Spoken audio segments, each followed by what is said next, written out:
Bawa healing, tenang ribut jiwa sebelah Sungai Perak Komen Way.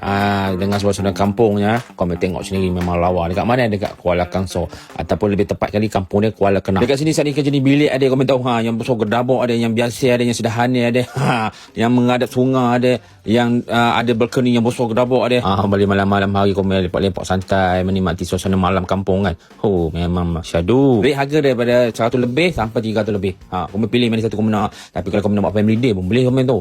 Team building ke apa-apa event, wedding pun boleh, lawa tempat komen. Ya Allah, lawa-lawa. Kalau bilik ni teman paling suka sebab apa tau, dia menimbulkan suasana kampung tu dengan suasana muah papan, tapi dia selesa, ada aircon semua, ada katil, ada semua lengkap lah.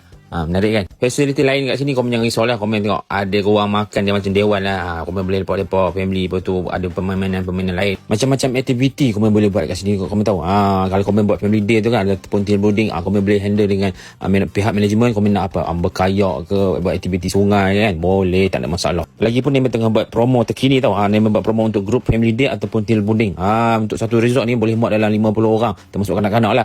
Harga dia 4,999, 4,999 ringgit saja. Kau boleh conquer satu set resort ni. Macam-macam aktiviti kau boleh buat kan.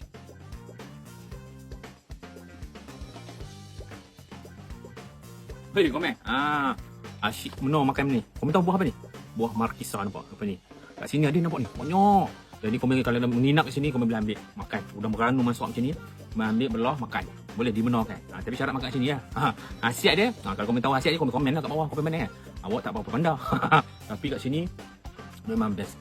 Tenang ribut jiwa yang orang kabur kan. Menghadap sungai Perak ni, suasana kampung nyaman je rasanya. Ada pokok dokoyan, pokok cempedak. Macam-macam pokok ada sini. Baik weh, komen weh. Boleh di atas sini, kau boleh menginap sini, tera-tera di sini kan. Di rumah Bonda Riverview ni. Dekat kampung sementar Ulu Kenah. Kuala Kangsar lah. Alright. Jangan lupa terus like, share dan follow saya Adam Perak. Yang ni, kau tengok ni. Kalau makan. Sekali. Masam sikit.